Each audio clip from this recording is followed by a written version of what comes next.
Hi friends, আপনারা যখন highway গাড়ি চালাবেন হাই রোডে, তো সেই সময় আপনাদের ধরুন গাড়ি আপনাদের কোনো সমস্যা হয়েছে, গাড়ি নিয়ে যাওয়ার জন্য কোনো গাড়ি দরকার, অন্য গাড়ি, তো সেই সময় আপনার হেল্প লাইনে একটা নাম্বার দরকার। সেই নাম্বার দেখবেন হাই রোডের পাশে দেওয়া থাকে অনেক সময়। তো দেখুন নাম্বারটা এই আমার দেওয়া রয়েছে সামনে এইখানটায়।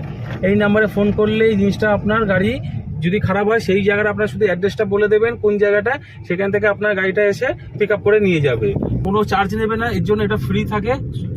যেটা আপনার খারাপ হবে সেটা আপনি সেখানে গিয়ে গ্যারেজে ঠিক করতে পারবেন। তো এর জন্য কোনো কিছু লাগে না, এটা টোল ফ্রি বা নাম্বার আছে এটার সাথে। এটা আপনার হেল্প হয়ে যাবে। গাড়ি অনেক সমস্যা হয় হাই রোডে গাড়ি চালালে অনেকেরই, সেই সমস্ত প্রবলেম থেকে আপনার এটাকে হেল্পটা মুক্ত হবে আপনার। তো এটা খুব সিম্পল জিনিস। তা এইরকম আরও সাধারণত ছোটোখাটো ভিডিও পাওয়ার জন্য আমার ভিডিও সাবস্ক্রাইব করুন, আর অন্যকে দেখার জন্য শেয়ার করুন। Thank you.